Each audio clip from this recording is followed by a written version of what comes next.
বিয়ের ২৯ বছর পর বিচ্ছেদের ঘোষণা দিয়েছেন সঙ্গীতশিল্পী এ.আর রহমান ও তার স্ত্রী সায়রা বানু। ১৯ নভেম্বর মঙ্গলবার রাতে এক বিবৃতিতে এই খবর জানিয়েছেন সায়রা বানুর আইনজীবী।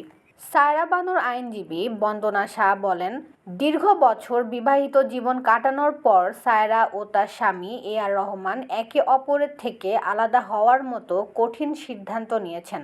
দীর্ঘদিনের টানাপোড়েনের পর তাদের এই সিদ্ধান্ত। আইনজীবী আরও বলেন, দুজনই অনেক দিন ধরে এই বিষয়টি নিয়ে ভাবনা চিন্তা করছেন। খুব তাড়াহুড়ো করে কোনো সিদ্ধান্ত নেওয়া হয়নি। ভেবেচিন্তেই সম্পর্ক থেকে বেরিয়ে আসার মতো সিদ্ধান্ত নিয়েছেন তারা। আইনজীবী অনুরোধ করে বলেছেন, এই মুহূর্তে বিষয়টি নিয়ে কেউ যেন সায়রাকে বিব্রত না করেন। তিনি মানসিক বিপর্যয়ের মধ্য দিয়ে যাচ্ছেন, কারণ দীর্ঘ দাম্পত্য জীবনের ইতি টানা সহজ নয়।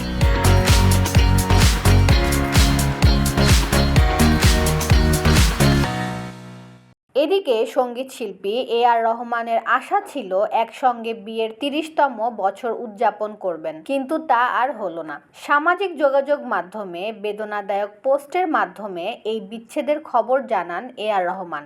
এক্স হ্যান্ডেলে রহমান নিজের ও সায়রার যৌথ বিবৃতি শেয়ার করেছেন। বিবৃতিতে লেখা হয়, আশা করেছিলাম যে আমরা ৩০ বছর পূর্ণ করব, তবে সবকিছুরই একটা শেষ আছে। এমনকি এই ভগ্ন হৃদয়ের ভারে ঈশ্বরের সিংহাসনও কেঁপে উঠতে পারে। তবু এই যন্ত্রণার মধ্যেও আমরা জীবনের অর্থ খুঁজে পাওয়ার চেষ্টা করব। জানি না এই ভগ্ন হৃদয় আর কখনো জুড়বে কিনা। বন্ধুরা, আমাদের পরিবারের গোপনীয়তাকে সম্মান করার জন্য আপনাদের ধন্যবাদ। আমরা খুব কঠিন সময়ের মধ্য দিয়ে যাচ্ছি। সায়রা বানু এবং এ.আর রহমান ১৯৯৫ সালে বিয়ে করেছিলেন।